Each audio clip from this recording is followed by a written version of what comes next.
3 months. For 3 whole months, Daniel watched her fall apart slowly, quietly, piece by piece, until that one Thursday afternoon when she hit the cold marble floor of his office and his entire world just stopped. The sound of her falling, the way her files scattered everywhere like snow across that shiny floor, the way her body went completely still. It broke something deep inside him, something no amount of money or power could ever fix. And when he knelt down and lifted her into his arms, feeling just how light she had become, how fragile, like she was made of paper, Daniel Reeves understood something for the very first time.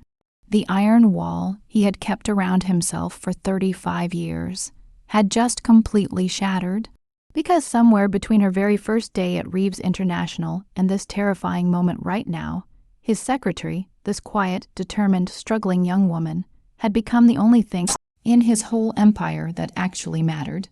And if you want to know how a job interview in a Manhattan skyscraper turned a broke student and a cold billionaire into 2 people who couldn't survive without each other, keep listening, because this story is worth every single second. If you believe that love sometimes finds us in our most broken moments, stay right here, because that is exactly what this story is about. Now, let's go back to the beginning. The morning of the collapse started just like every other morning for the past 93 days. Sophia Reyes arrived at Reeves International at exactly 6:47 in the morning, 13 whole minutes before her official start time. She carried the same worn leather bag she had been carrying since her community college days, the same bag that had seen her through 4 years of night classes and 2 years of unemployment before that. She took the service elevator, not the main one, because the main one was for the executives who started drifting in around 7, and Sophia had learned early on to stay out of their way until she absolutely had to be in it. She kept her sneakers on for the walk-in. Then, at her desk, she quietly swapped them for the black heels she stored in her bottom drawer.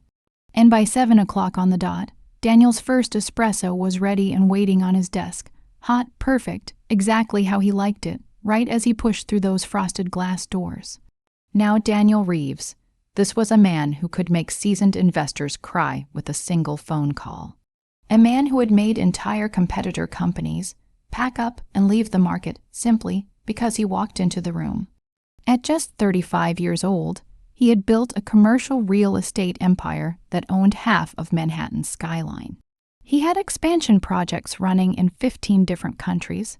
He had his grandfather's ruthless business instinct, his father's cold, surgical precision, and absolutely zero patience for incompetence, weakness, or anything that smelled like human emotion getting in the way of results. His last 7 secretaries had each lasted less than 2 months. His standards were too high, his honesty was too brutal. They always left, but Sophia was different. From the very first interview 3 months ago, when she walked into his office holding a resume full of gaps and not much else, wearing a clearance rack suit from a department store, and looked him dead in those blue eyes without flinching even a little bit, Daniel had known. This woman had something the others didn't. Yes, she was desperate. She needed this job so badly you could feel it radiating off her like heat from a sidewalk in July. But she also had something else, something harder to name: dignity, pride, a steel spine hiding underneath that discount blazer and those careful professional smiles. She was 24 years old. She worked his impossible schedule without a single complaint. She never made the same mistake twice. And she had this almost magical ability to know what he needed before he even said it out loud. She was also slowly killing herself, and Daniel had been watching it happen, day by day, week by week, with a growing unease he absolutely refused to name. It started small. The coffee she made for him was always perfect, but he never once saw her drink any herself. She brought him lunch from the Italian deli he liked, but her own desk held nothing but an apple or a granola bar that usually sat there untouched until 9 or 10 at night. She stayed late. Most nights her fingers were still flying across that keyboard at 9, at 10, sometimes past midnight. And Daniel would always say the same thing. "You can go home. I'll finish this myself." But she never left before he did. Not once. And Daniel, who had spent his entire career priding himself on not caring about the personal lives of his employees, found himself noticing things he had no business noticing. The way she had started wearing the same 3 blouses in rotation. The way she had completely stopped taking lunch breaks. The way her cheekbones had gotten sharper, her wrists more delicate, like she was slowly disappearing. One evening, about 6 weeks in, he looked up from a contract to find her swaying slightly at her desk. "Sophia," he said, "when did you last eat?" She blinked at him with those big dark eyes, like the question was in a foreign language. "I had breakfast, Mr. Reeves." "What did you have?" "Coffee." "Coffee isn't breakfast. It is when you're running late," she said with a small smile that didn't reach her eyes.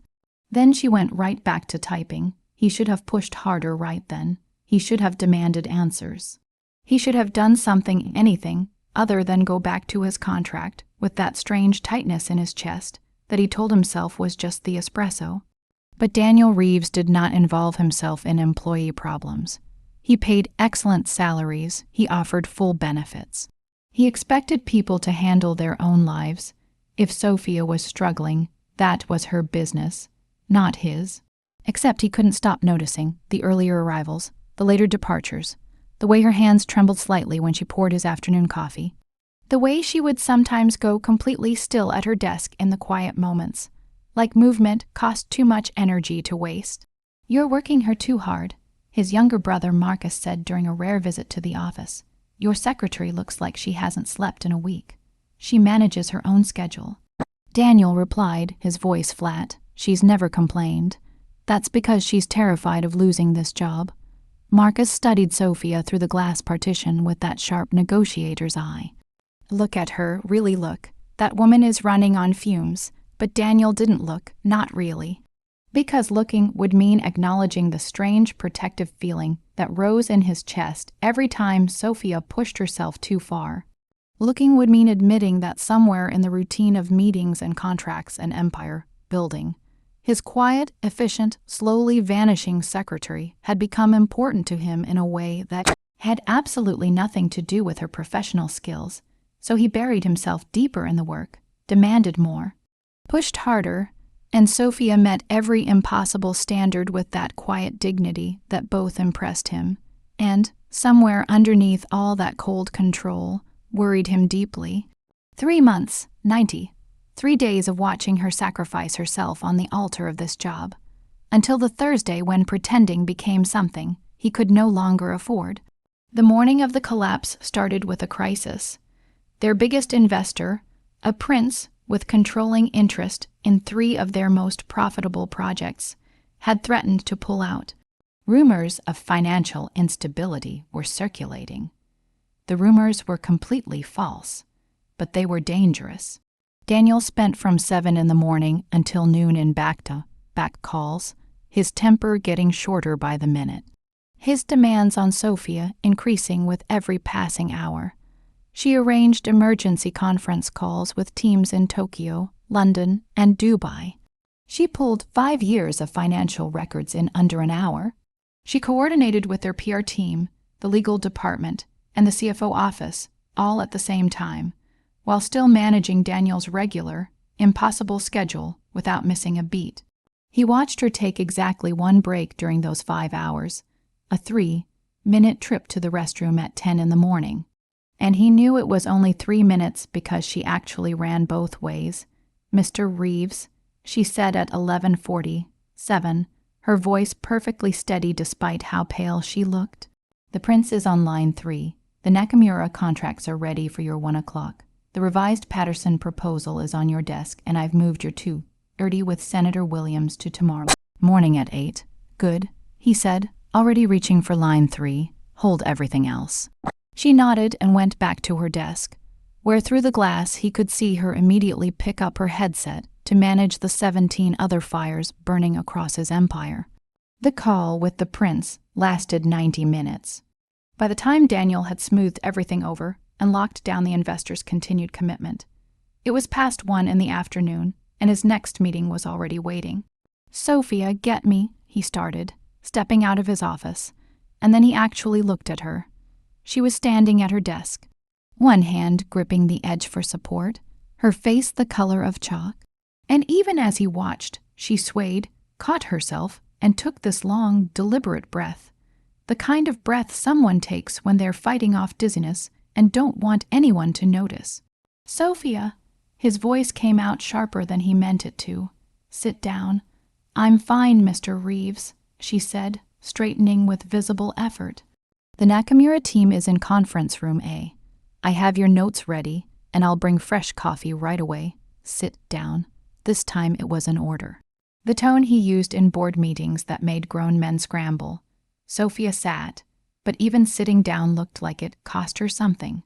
Daniel crossed the distance between them without thinking, his meeting forgotten. Up close, all the things he had been choosing not to see suddenly became impossible to look away from.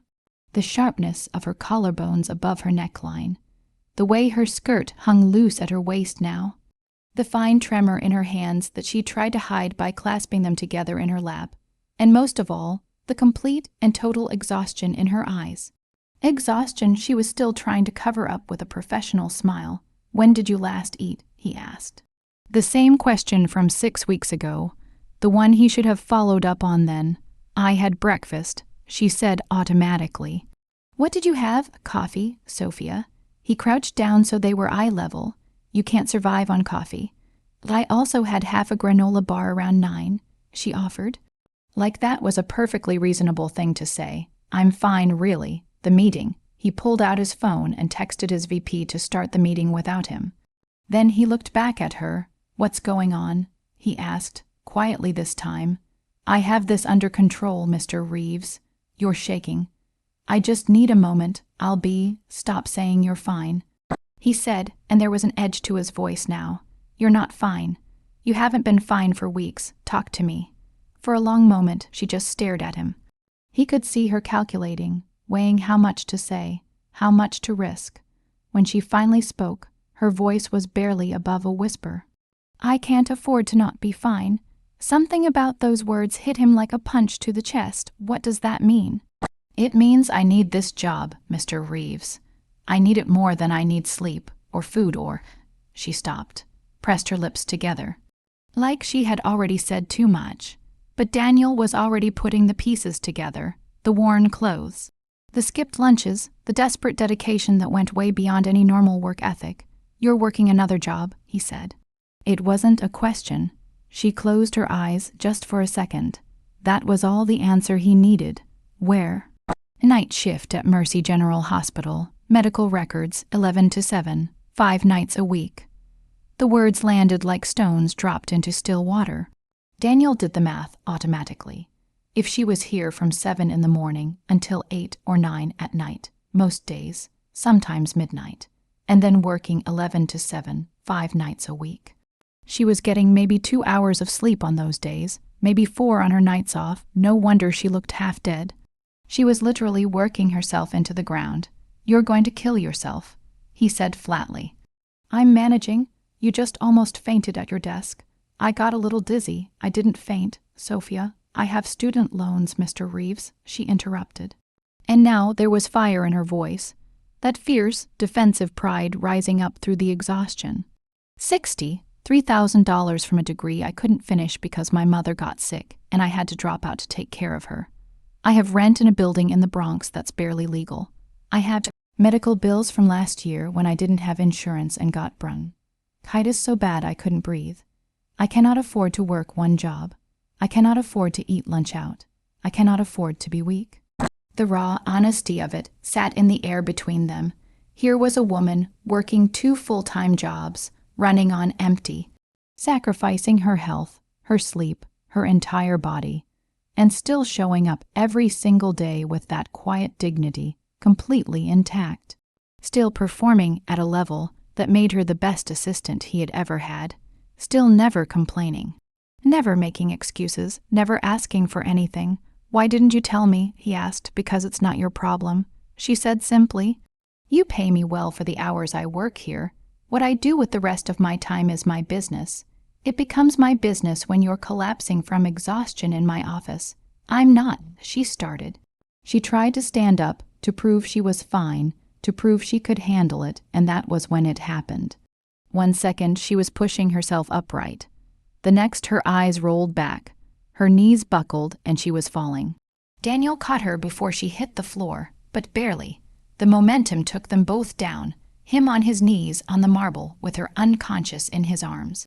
For 3 seconds, his mind went completely blank. Then training kicked in. Call 911. He shouted toward the cluster of assistants who had appeared in the doorway. Now, his hands moved automatically, checking her pulse, rapid, weak, wrong, tilting her head back to make sure she could breathe. Her skin was cold and clammy. Her breathing was shallow, and she was so light in his arms, so impossibly light. Like she had been fading for months, and he had refused to see it until this exact moment. Sophia, he patted her cheek gently. Sophia, open your eyes. Nothing, just that terrifying stillness. The ambulance arrived in 8 minutes. It felt like forever. Daniel refused to let go of her even as the paramedics tried to take over. He only stepped back when they physically needed the space to work. They checked her vitals, asked questions. He tried to answer. Had she hit her head? No, he caught her. Any medical conditions? Not that he knew of. When did she last eat? He had to admit he didn't know. And that felt like a failure of the worst kind. We need to transport her, the lead paramedic said, already preparing the gurney. It looks like severe exhaustion, possible malnutrition, definite dehydration. She needs fluids and monitoring. I'm coming with her, Daniel stated. Sir, are you family? I'm her employer and I'm responsible for this. That wasn't entirely accurate, but he said it like it was absolute fact.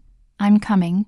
20 minutes later, he was sitting in a hospital corridor in his suit, his phone buzzing constantly with messages he wasn't reading, waiting for news about his secretary, who had been working 2 full-time jobs because even his generous salary wasn't enough for her to survive in New York City.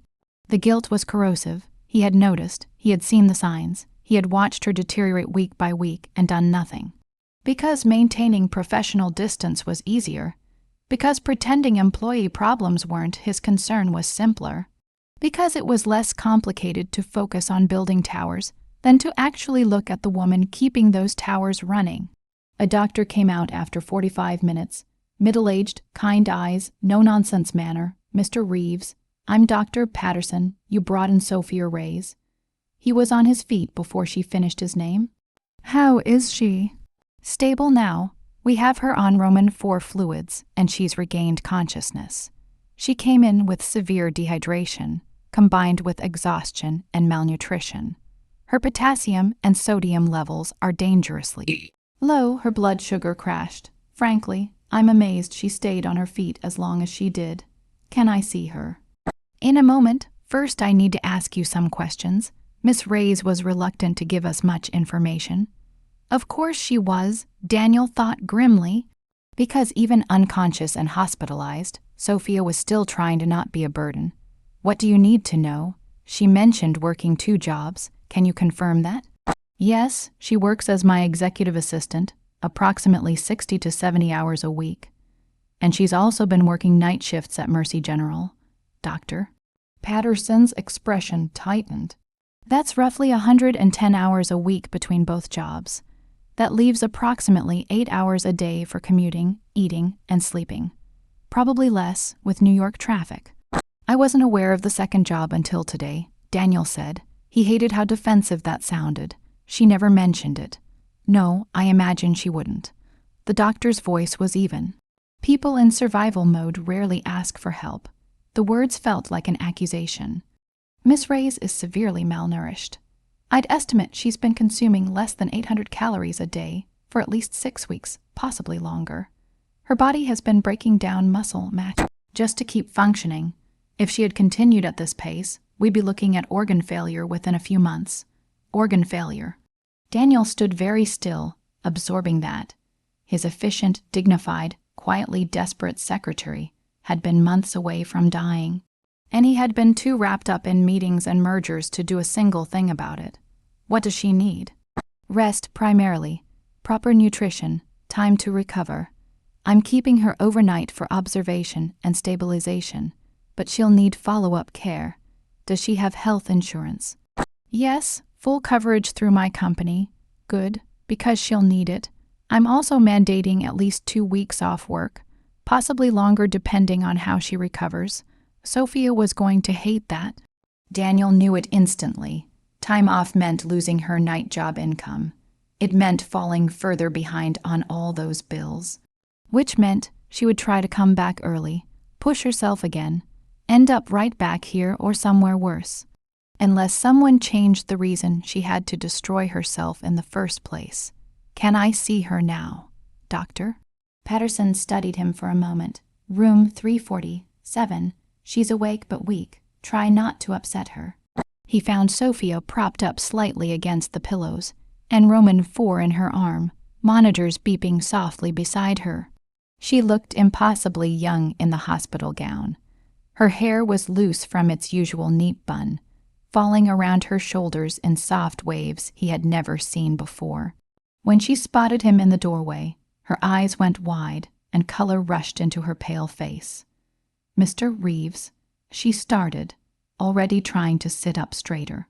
I'm so sorry about the meeting. I can come in tomorrow. I'll make it stop. He crossed to her bedside and pulled up the visitor's chair, sitting down so they were eye to eye.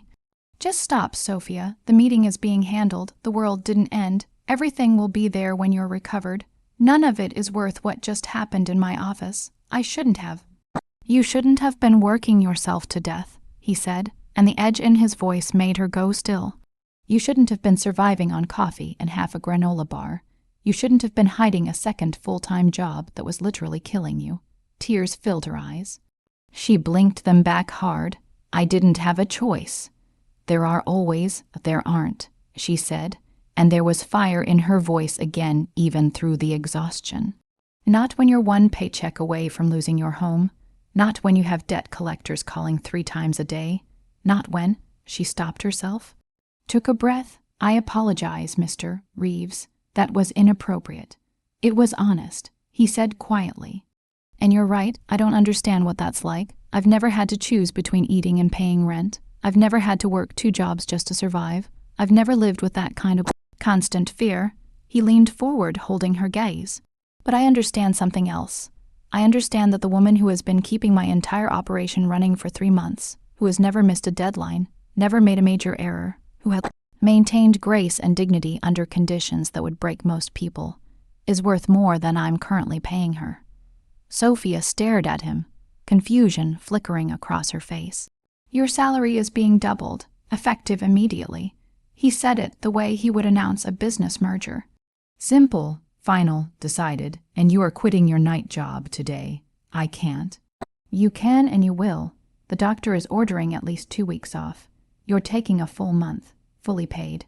When you come back, your new salary will be enough to cover your expenses without you needing a second job, without you needing to sacrifice your health. The tears she had been fighting finally won. They spilled over. Mr. Reeves, I can't accept that. It's too much. I haven't earned. You have earned it, he said firmly.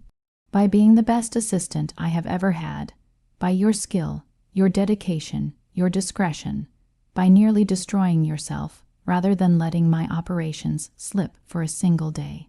He reached out, surprising himself completely, and gently wiped a tear from her cheek with his thumb. The gesture was intimate, probably inappropriate, and absolutely, completely instinctive, and you've earned it. He said more quietly, by making me realize that I have been so focused on building an empire that I forgot the empire runs on real people. People with real needs. Her breath caught. The monitor beside her showed her heart rate going up. Daniel became very aware of how close he was. How wide her eyes had gone. How the urge to stay right here, to not move, to keep his hand against her face, was overriding every rational thought he had. He should pull back, maintain professional distance, not notice how the tears made her dark eyes luminous. Not notice how much he wanted her to be safe. Why, she whispered, why do you care? It was a fair question. And Daniel found he didn't have a simple answer. When had his efficient secretary become more than just an employee? When had her well-being become something that could make his chest tight with worry? When had the thought of her suffering become something he simply could not tolerate? Because, he said slowly, still holding her gaze, somewhere between your first day and today, you became important to me, not just as an employee, as a person. The confession hung in the air between them, heavier than he had intended.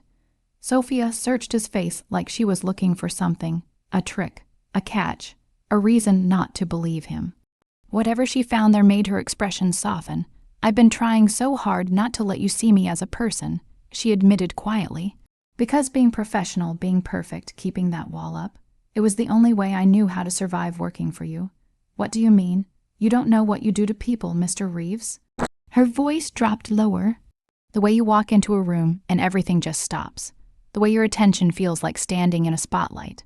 The way working for you is both the most terrifying and the most thrilling thing I have ever done. She paused.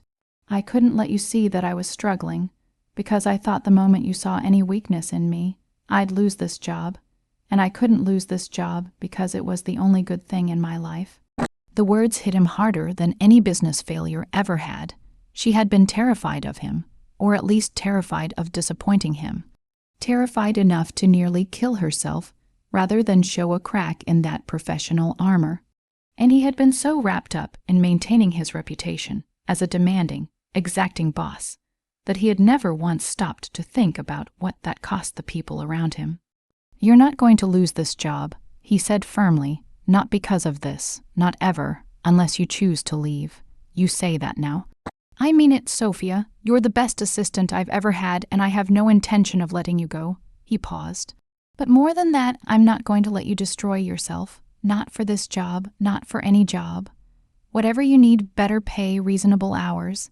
Help with your debt, we're going to figure it out together. Why would you do that for me? Because you matter, he said simply, and the truth of it resonated in his chest like a bell struck hard.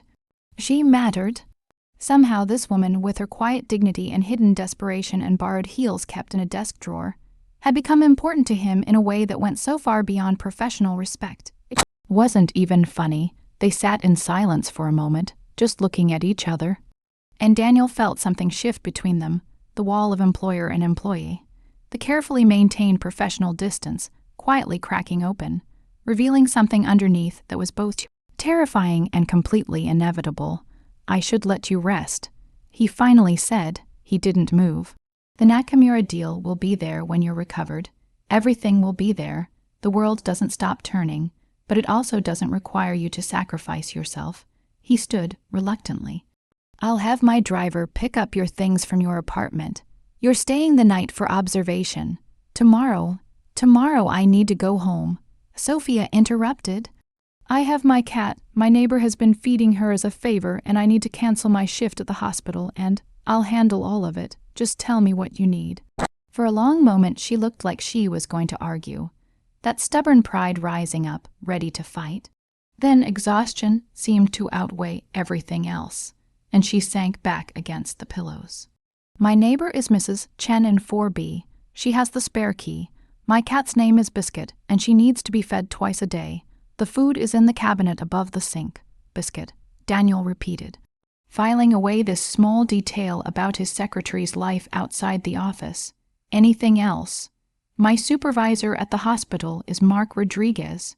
I should call him myself. Give me his number. I'll explain the situation.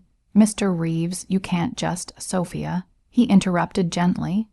Let me help. You have been carrying everything alone for too long. Let someone else take some of the weight. Her eyes filled with tears again. But this time, she didn't try to stop them. I don't know how to do that, she whispered. Then learn, he said softly. Starting right now. He left her then, before he could do something truly inappropriate, like brush those tears away, or smooth back her hair, or admit out loud that watching her lying in that hospital bed had frightened him in a way that nothing in his carefully controlled life had ever prepared him for. In the corridor, he made his calls, first to his driver, arranging for someone to go to her apartment, check on the cat, and bring back what Sophia needed.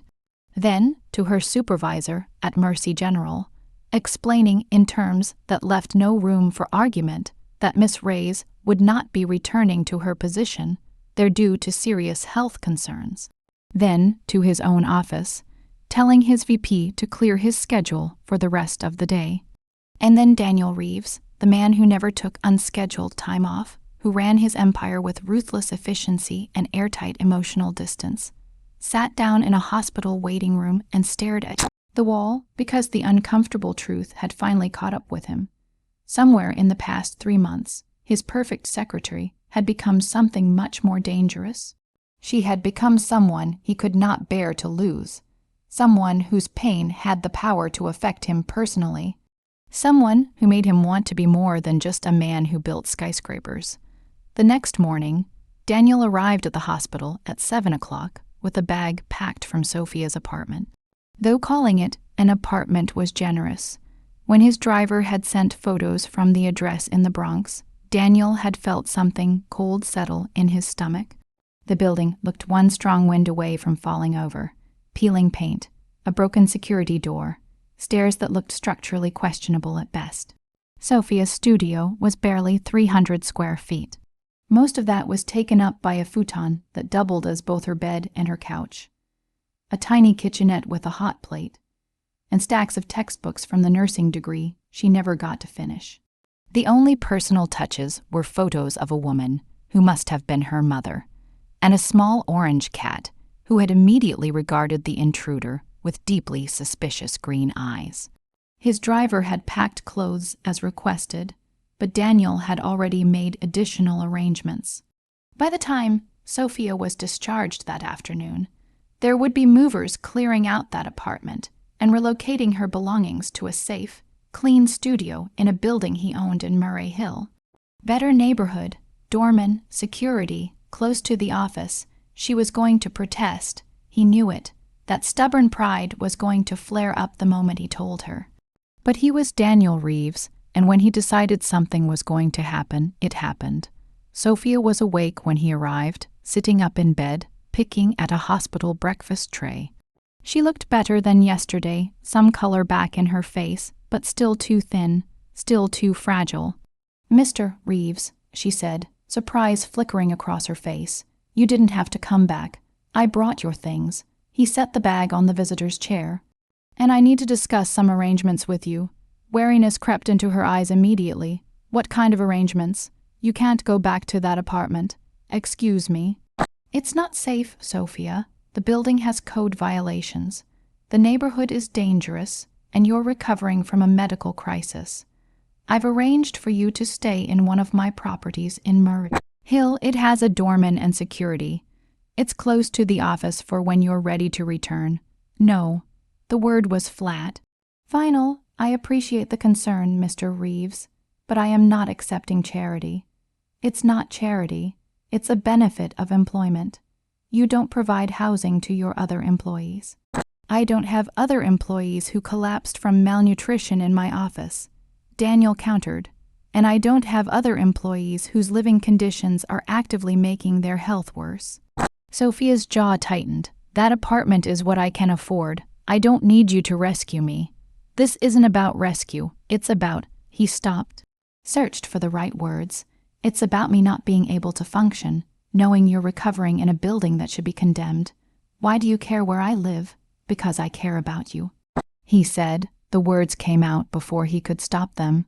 "Because seeing you unconscious on my office floor was the worst moment I've experienced in years. Because I cannot go back to pretending your well-being doesn't matter to me." The silence that followed was heavy, charged. Sophia stared at him, something complicated moving across her face. "Mr. Reeves, Daniel," he interrupted.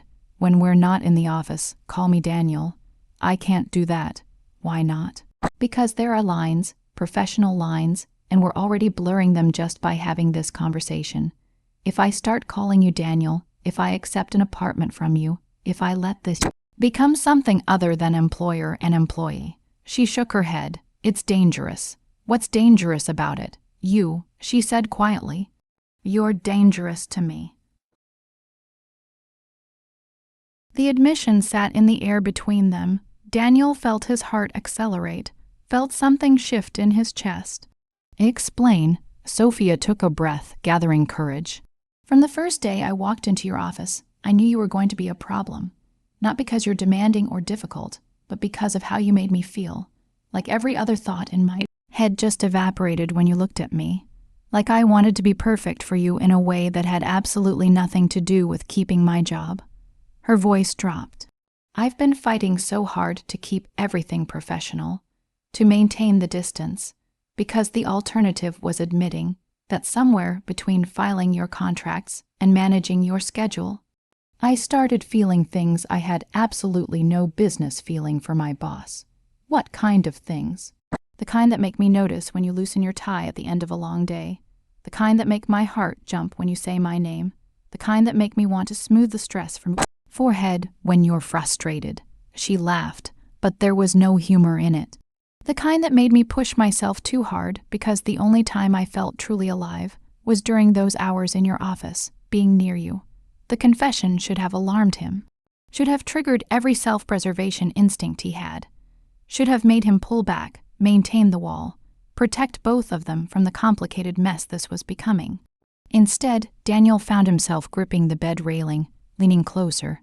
And if I told you I've been fighting the same battle, her breath caught, that I've noticed everything about you, the way you bite your lip when you're concentrating, the way you tuck your hair behind your ear when you're nervous, the way your eyes light up when you solve a really hard problem. He leaned closer still. What if I told you that the reason I worked late so many nights wasn't only dedication to the business, but because leaving meant not seeing you anymore, that I kept finding excuses to call you into my office just to have you near, that watching you disappear little by little, doing nothing, was eating me alive? Sophia's breathing had gone shallow. Her eyes locked on his. Then I'd say we have a serious problem. She whispered, why is it a problem? Because you're Daniel Reeves. You're a billionaire. You've dated women who belong on magazine covers. You move in worlds I can't even picture. And I'm your secretary from the Bronx with more debt than savings. This isn't a fairy tale, Mr. Reeves. This is real life. And in real life, these stories don't end well. You're wrong, he said quietly. In real life, these stories end however we decide to write them. He reached out, gently, and took her hand. The touch sent electricity straight up his arm. He watched her pupils widen in response. I'm not interested in the women you're describing, Sophia. I'm interested in a woman who has more strength and dignity in her little finger than most people carry in their entire body. A woman who worked herself to the point of collapse rather than compromise her principles. A woman who makes me want to be something more than just a ruthless man building towers. You don't really know me. She whispered, but she didn't pull her hand away. Then let me learn, he said. Let me know everything, your favorite color, your dreams, what makes you laugh, what keeps you awake at night beyond just debt and fear. Let me see all of you, not just the perfect professional mask you wear at the office. And when you realize I'm just ordinary, you have never been ordinary, Sophia. Not for a single second. He shook his head. And this isn't novelty. This is. He searched for the right word. This is inevitable. It's been building since the moment you walked into my office for that interview and looked me in the eye without flinching. I just didn't recognize what it was until I thought I might lose you. Her eyes shimmered. What are you saying? I'm saying take the apartment in Murray Hill, not as charity, because I need to know you're safe while you heal. I'm saying that when you come back to work, it will be with reasonable hours and pay that actually reflects your value. And I'm saying, he paused, I want the chance to explore whatever this is between us, without the weight of professional hierarchy making everything complicated. He squeezed her hand. I'm saying I care about you, Sophia, and I'm done pretending otherwise. A tear slipped down her cheek. This is crazy, she said, probably, he agreed with the smallest smile. But the alternative is going back to pretending, going back to the distance. And I've discovered I'm not capable of that anymore. Not with you. The other employees will talk. If they find out you're treating me differently, let them talk. I've never cared about gossip before. I'm not starting now. Mr. Reeves is Daniel, he said again. Daniel. Hearing his name in her voice, soft, uncertain, intimate, did something to him he had no words for. Without thinking, he raised her hand to his lips and pressed a kiss against her knuckles, holding her gaze the whole time. There, he murmured against her skin. That wasn't so hard, was it? Her breathing had gone completely shallow. This is the worst idea either of us has ever had. Probably the worst I've ever had. He agreed, but he didn't let go. But I'm known for taking calculated risks, and you, Sophia Reyes, are a risk I am absolutely willing to take. For a long moment, they just looked at each other, the air between them full of possibility and fear and something that felt dangerously, beautifully close to hope. Then Sophia did something that surprised both of them. She tugged on his hand, pulled him closer, and raised her free hand to his face, fingers trembling, and traced her fingertips along his jaw.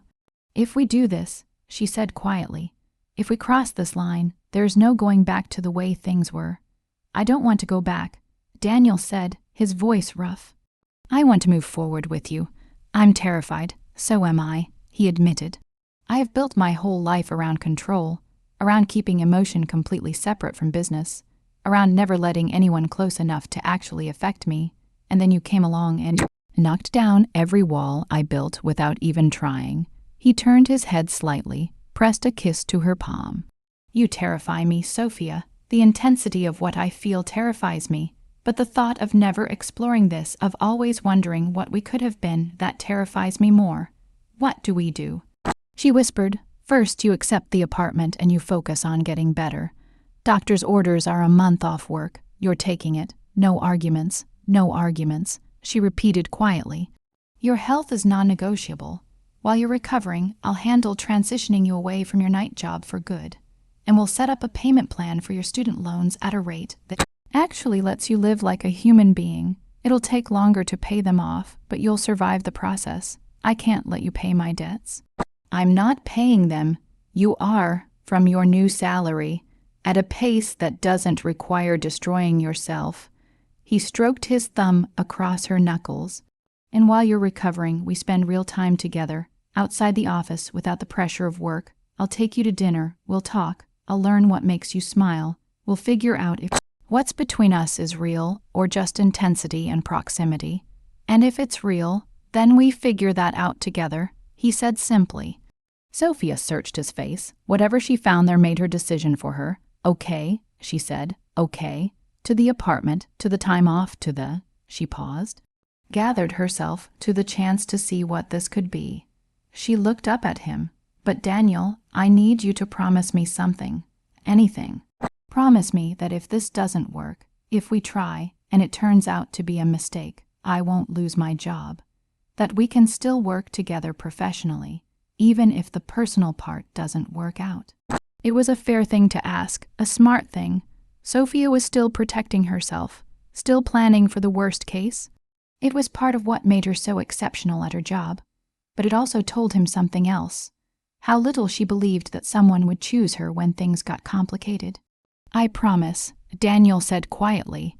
"Your position is secure regardless of what happens between us personally." He paused. "But Sophia, I need you to promise me something too." "What?" "Promise me you'll actually give this a real chance, that you won't sabotage it out of fear, that you won't decide you're not good enough before we even start. Promise me you'll let yourself be open to the possibility that this could actually work." She bit her lip. "I don't know if I can promise that. My instinct is to protect myself, to expect the worst." "I know," he said gently. "And I'm not asking you to change who you are. I'm just asking you to try, to let me show you that you can trust me, that I see who you really are, and that's exactly who I want. Okay?" She whispered, "I'll try. That's all I ask." He leaned forward and rested his forehead against hers.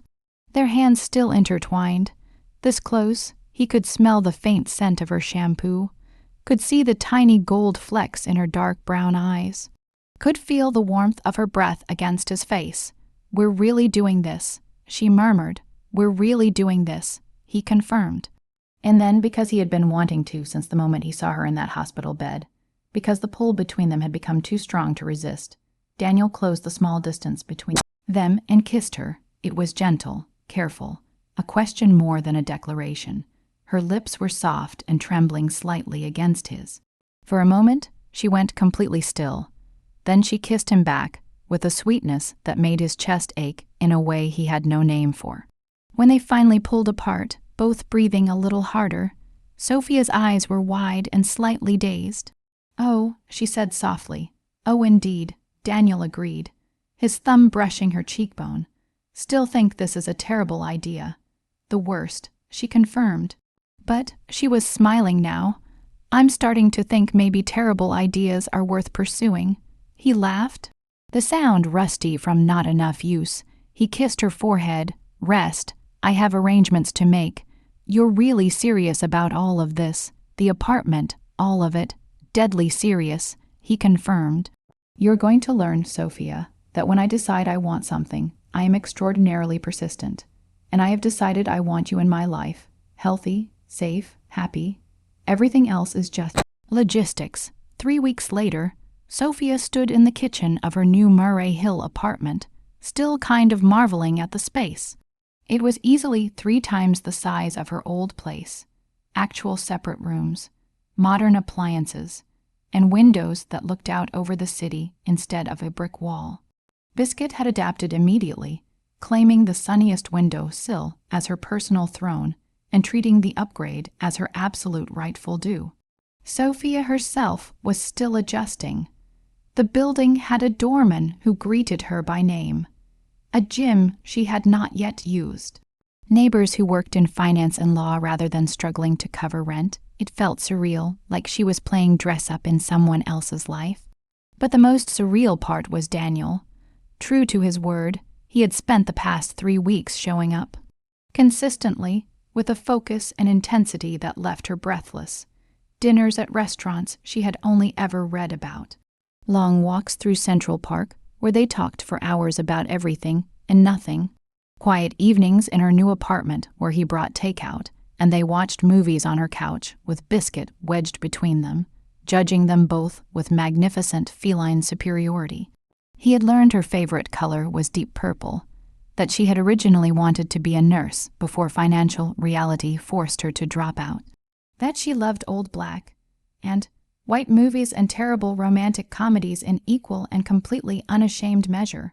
She had learned that he played the piano, but never in front of anyone, that his favorite food was actually simple pasta carbonara, despite having access to the finest restaurants on the planet, that he had built his empire partly to prove his father wrong about him being too soft for the business world.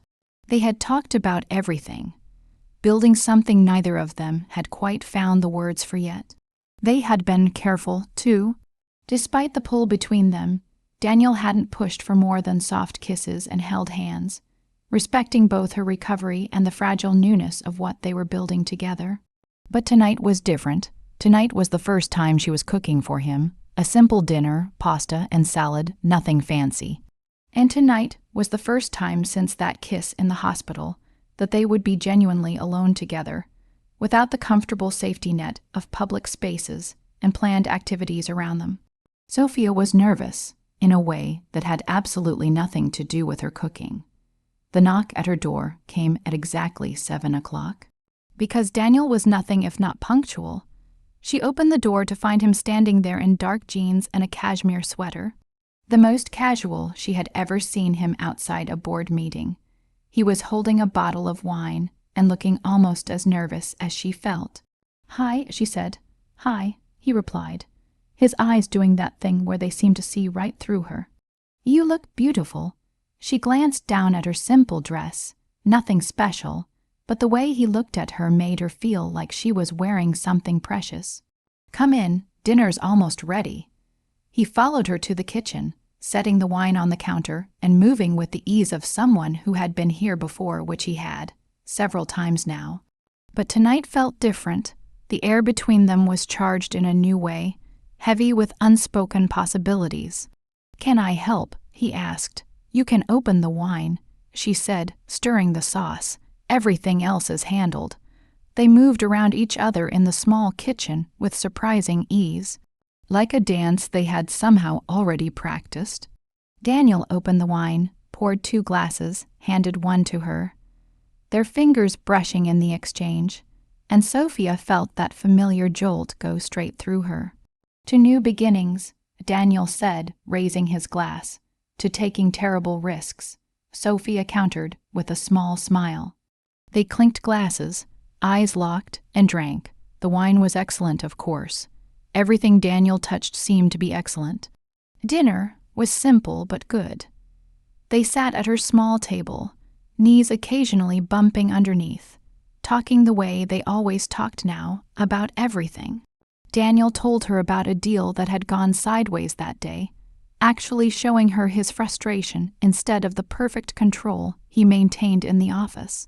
Sophia shared her nervousness about going back to work next week, about how people would react to her having been gone so long. "They'll be glad to have you back," Daniel said. "The temp is competent, but she's not you. No one could be you. You're biased," Sophia said. But she smiled completely. He agreed without a trace of shame, and also right. After dinner, they moved to the couch. Wine refilled, Biscuit conspicuously absent, as if she somehow knew they needed the space. Daniel sat close enough that Sophia could feel his warmth. Far enough that she didn't feel crowded. For a while, they just sat in the comfortable quiet, the city lights twinkling through the windows. "Can I ask you something?" Sophia said. "Anything. Why me?" She turned to face him. "You could have anyone, women who actually fit into your world. Why choose someone like me, with all the complications, all the debt, all the problems?" Daniel set down his glass and took her hand, his thumb moving across her knuckles the way it always did now, that gesture that had quietly become one of her favorite things. "Do you want the business answer or the truth?" "Both. The business answer is that you're brilliant and capable and an asset to my company. Investing in you makes logical sense." He paused. "The truth is messier. The truth is that you make me feel things I've spent years running from. You make me want to be more than just a ruthless businessman. You challenge me without trying. You see through my masks without any effort at all." His eyes held hers, intense, completely honest.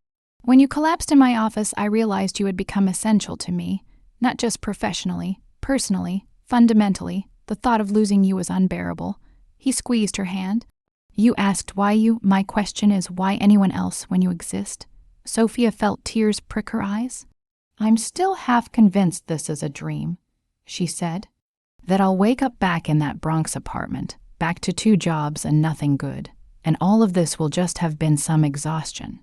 Induced fantasy. Then let me prove it's real," Daniel said softly.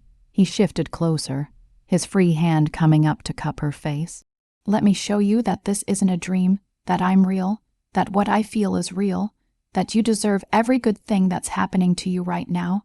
He kissed her, and it was different from all the careful kisses before it, deeper, more intense, carrying weeks of careful, deliberate restraint and building desire.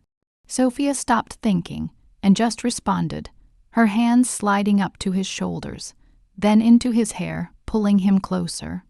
Daniel made a low sound in his throat and pulled her into his lap, his arms wrapping around her waist, holding her against him like she was precious and necessary and entirely, completely his.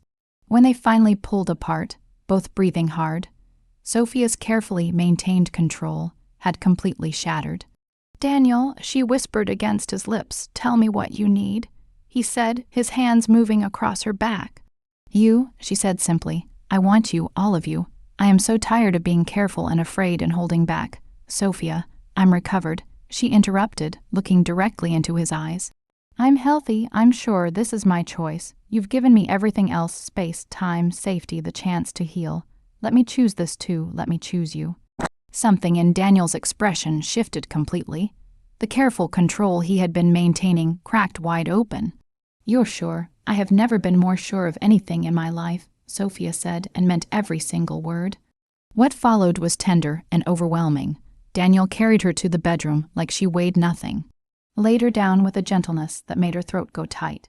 He undressed her slowly, carefully, pressing a kiss to each inch of skin he revealed like she was something precious and sacred.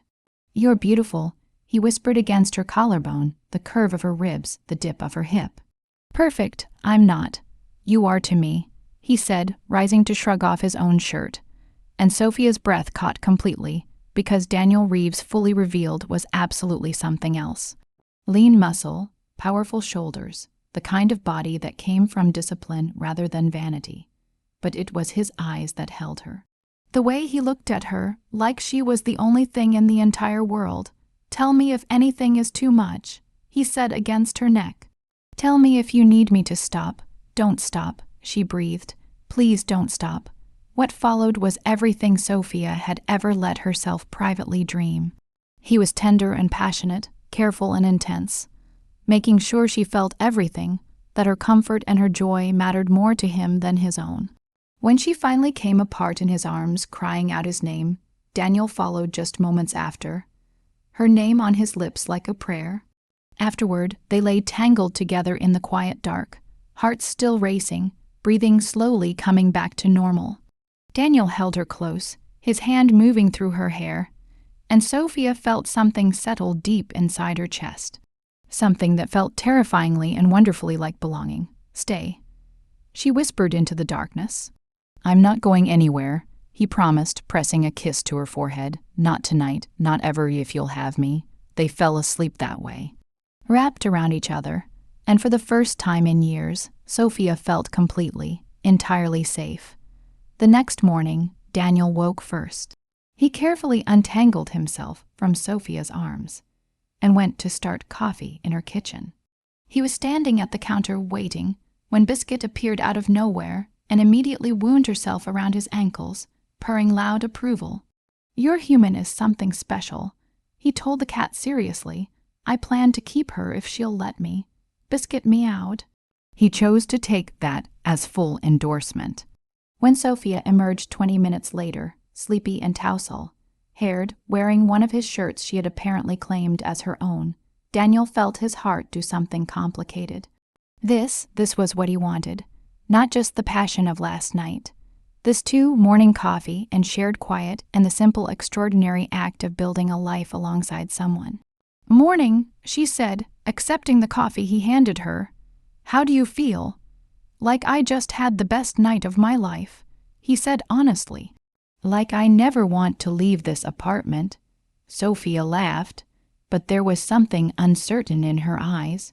"About last night, about what happened. I don't want you to think that I—" He set down his coffee and pulled her into his arms, cutting off the spiral before it could build. "Sophia Maria Reyes," he said against her lips. "You are the absolute least easy person I have ever met. You have made me work for every smile, every moment of trust, every single step closer. Last night was a gift you chose to give me, and I will treasure it and you every day you let me." Tears welled up. "How do you always know exactly what to say?" "I don't," he admitted. "I am genuinely figuring this out as I go, but I know that you matter to me, that what we're building together matters, and that I want to keep building it for as long as you'll have me." They spent the rest of that weekend in her apartment, barely leaving for anything but essentials. They cooked together, watched movies, talked about dreams and fears and futures they were tentatively beginning to imagine sharing. Daniel opened up in ways he never had with anyone about the coldness of his childhood, the impossible standards, the way love in his family had always come with conditions and strings attached.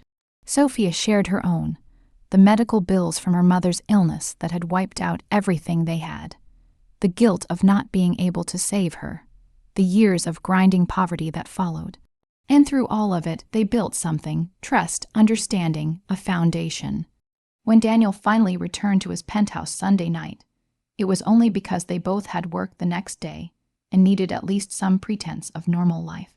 But he took with him the memory of her laugh, the warmth of her beside him, the certainty that somehow, impossibly, he had found something more valuable than every skyscraper in his portfolio combined. Monday morning, Daniel arrived at the office early as always, but for the first time in years, work didn't feel like the most important thing in his life. That space now belonged to a woman with quiet dignity and hidden strength, who had somehow looked past every wall he had built and chosen to see the man underneath. When Sophia returned to work the following week, Daniel discovered quickly that having the woman you were falling in love with as your secretary was simultaneously wonderful and absolute torture. Wonderful because she was there, brilliant and efficient, and occasionally flashing him those small, secret smiles no one else ever caught. Torture because maintaining professional distance after spending the previous night wrapped around each other was nearly impossible. They had agreed to keep things private, at least for now.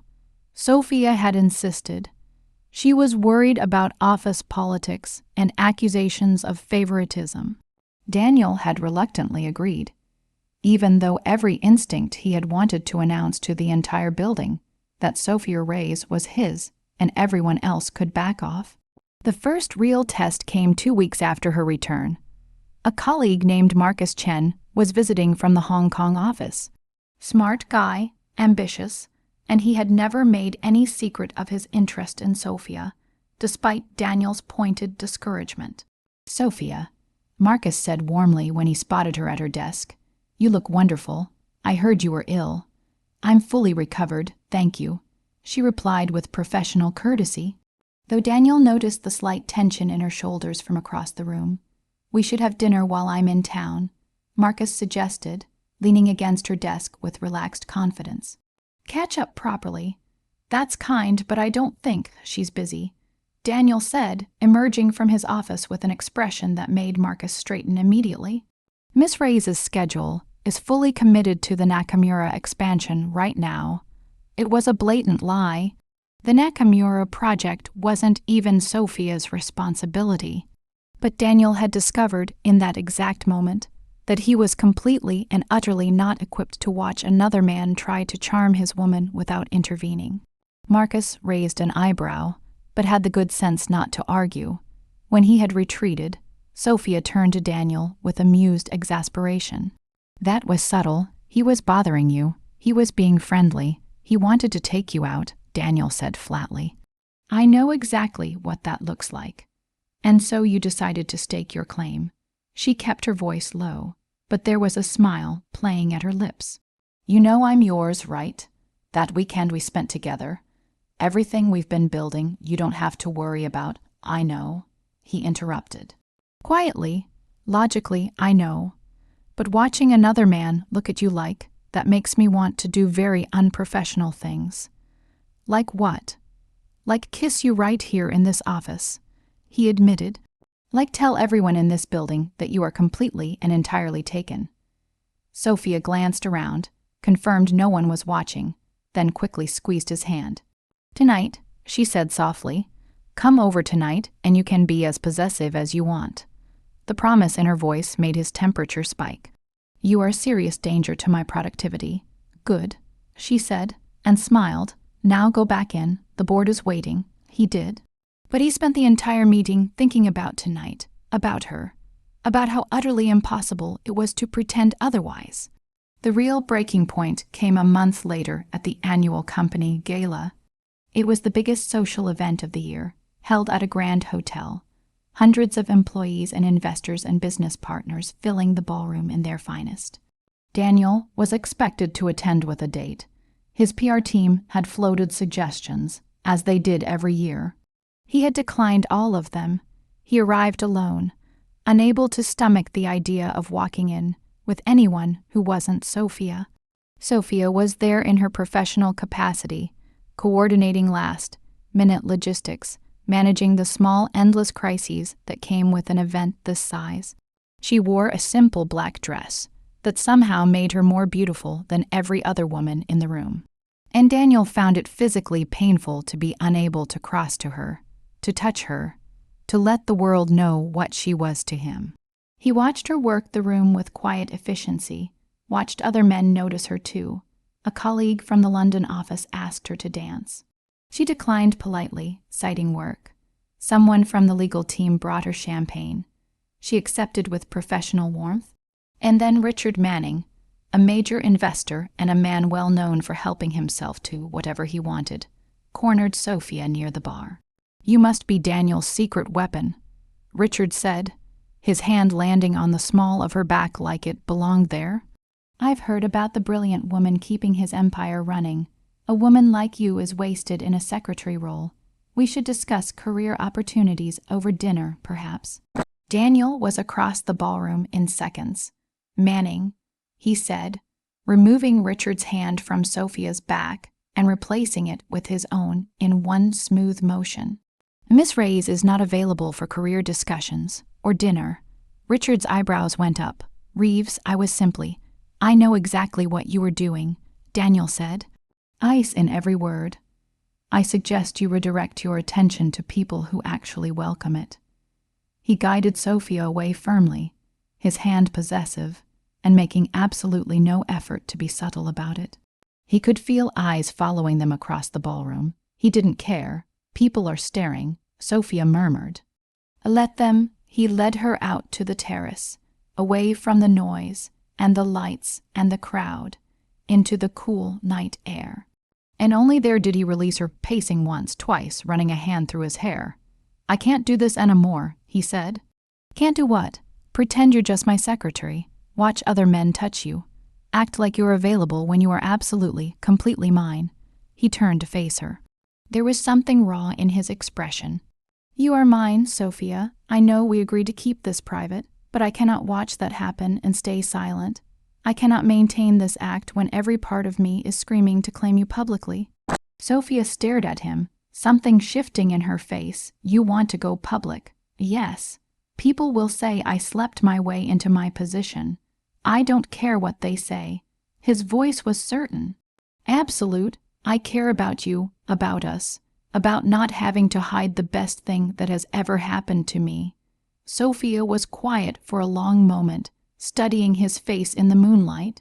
Then she stepped forward. Her hand came up to his cheek. Okay, she said softly. Okay, if you're ready to deal with whatever comes next, then yes. I'm tired of hiding too. Tired of pretending that when you look at me across the office, my heart doesn't race. Tired of all that distance when all I want is to be close to you. Daniel pulled her into his arms, holding her tight, breathing her in. Are you sure? I'm sure, she confirmed. Although we should probably go back inside before people assume we're doing something inappropriate on the terrace. He laughed, the tension breaking. Would that be so terrible? Yes, she said primly, but her eyes were sparkling. Because I have standards. If we're going to scandalize this company, let's at least do it properly. They returned to the gala together, Daniel's hand firmly at the small of her back, making absolutely no effort to hide what it meant. The whispers started immediately. Daniel ignored every one of them. It was close to midnight when they finally left. In the car, Sophia started laughing. What? Daniel asked. I was just thinking about my first day at your office. If someone had told me then that within 6 months I'd be falling in love with my terrifying billionaire boss, I would have genuinely thought they were out of their mind. Daniel's heart stopped. What did you just say? She froze, realizing. I didn't mean to say that out loud. Just say it again. He said softly. Please, Sophia, say it again. She took a breath. Met his eyes. I'm falling in love with you. A pause. Actually, I think I already have, completely, terrifyingly, with absolutely no way back. Daniel cupped her face in both hands, his thumbs brushing her cheekbones. I fell in love with you the moment you collapsed in my office, and I realized losing you was unthinkable. No, before that. The first time you looked at me without any fear. The first time you pushed back. The first time I saw just how strong you actually were. His voice was low, certain. I have been falling this entire time, and it terrifies me, but I have never been more sure of anything. He kissed her then, deep and claiming and completely, entirely real. When they finally broke apart, Sophia was crying. Happy tears. She said quickly at his concerned look. Just happy tears because this is real, and you love me, and I love you, and I still can't quite believe this is actually my life. Believe it, Daniel said firmly. Because I am not letting you go, ever. They spent that night whispering promises and plans and fears into the dark. Daniel told her he wanted to meet her family properly, as her partner, not her boss. Sophia admitted she wanted to finally finish her nursing degree. That maybe with financial stability, with real support, she could actually pursue that dream she had buried so long ago. They talked about the future in a way that quietly, naturally assumed they'd be facing it together. And it felt right, it felt true, it felt like something that had always been inevitable. The following week, Daniel made it official. A company-wide announcement went out. Sophia Reyes had been promoted to chief of staff, a newly created position with significantly expanded responsibility and compensation that actually reflected what she was worth to the organization. The announcement also included a carefully worded disclosure that she and Daniel were in a personal relationship, approved by the board and HR, with all appropriate guidelines in place. The gossip was intense and brief, because it became quickly and undeniably clear that Sophia was genuinely exceptional at her new role, that the promotion was entirely deserved, that the company performed better, not worse, with her operating at Daniel's side. It also helped that Daniel made crystal clear, in a dozen small and not-so-small ways, that anyone who showed Sophia anything less than full professional respect would answer to him personally.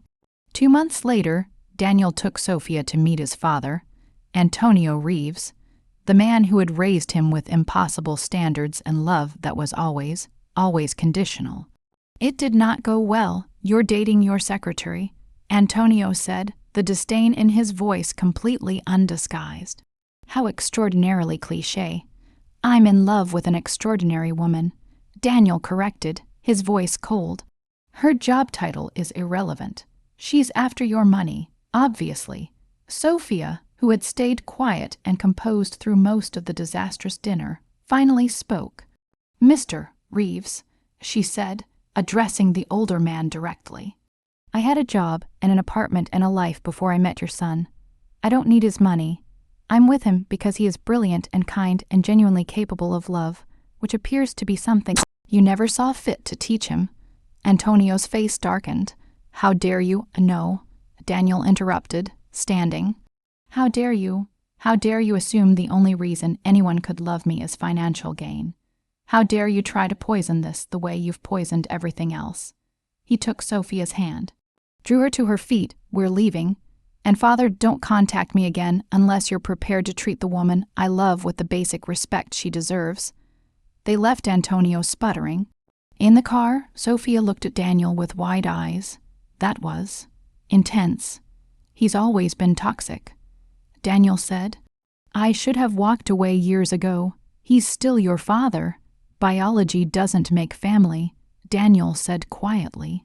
"Love does, respect does, choice does. My father has never respected me, never loved me without conditions, but you do." He looked at her. "So if I have to choose, I choose you, every single time." Sophia's eyes filled. "Daniel Reeves," she said, "you are going to make me cry in this very nice car." "Then cry," he said gently. "I'll always have tissues." She laughed through the tears and kissed him. And Daniel knew he had made exactly the right choice. Some bridges really do need to burn. A week later, they flew to Puerto Rico to meet Sophia's family. Unlike the disaster with his father, this went beautifully. Sophia's mother Maria welcomed Daniel with open arms and warmth he had genuinely never experienced from a parent figure before. Her father Roberto was protective, quietly watchful, clearly measuring him up, but he could see the way his daughter came alive when Daniel was near. "You're good for her," Roberto told Daniel privately, while Maria was showing Sophia old photo albums in the next room. "She's good for me," Daniel said. "She saved me, honestly, from becoming exactly like my own father, from building an empire and forgetting to build a life." Roberto was quiet for a moment. Then he nodded slowly. "Then you have my blessing, but hurt her and no amount of money protects you from me." "If I hurt her, I'll deserve whatever you do," Daniel said. "But I won't. She is everything to me." They stayed for a long weekend, and Daniel experienced something he had never once had growing up. Real family, real warmth, love that came without conditions or performance requirements, love that simply existed, steady and certain and freely given. He understood now why Sophia's strength ran so deep. She had been built by people who truly, unconditionally loved her. On the flight back to New York, Sophia fell asleep against his shoulder. Daniel sat with his arm around her and thought about the future. About the ring he had already had custom, designed incorporating small details that were meaningful to both of them, things only he would know to include. About the proposal he was planning, nothing public, nothing showy, just the two of them, and a moment of complete, quiet honesty about the life they were choosing to build together. He had spent years constructing skyscrapers that touched the clouds, building an empire that spanned continents, accumulating wealth that most people couldn't fathom. And none of it, not a single tower, not a single deal, not a single zero in any bank account, came close to mattering as much as the woman sleeping trustingly against his shoulder. The woman who had looked past every defense he ever built and chosen to love what she found underneath. 3 months later, on the anniversary of the day she had collapsed in his office, Daniel proposed. Not at a fancy restaurant, not in some carefully staged public moment. In her apartment, on her couch, with Biscuit as their one and only witness. Sophia said yes before he had even finished asking the question. And they sat there together, laughing and crying at the same time, planning a future that would have seemed completely impossible just 1 year ago. Sometimes the greatest love stories really do begin with a fall. Sometimes they're built by two people who were brave enough to let their walls crumble, who chose each other anyway over fear, over distance, over every voice that said it wasn't possible. Daniel and Sophia didn't find perfect love. They found something better, real love, the kind that sees all of your scars and stays anyway. The kind that chooses to show up on the hard days, not just the easy ones. The kind that reminds you, gently and over again, that being truly seen, really seen, is the greatest gift another person can ever give you. And maybe that's what this story is really about, that we all deserve to be loved for exactly who we are. That real connection is worth so much more than any empire. That sometimes the best things in our lives arrive when we're brave enough, just brave enough, to be a little bit vulnerable, to let someone in, to build something that lasts longer than any building ever could.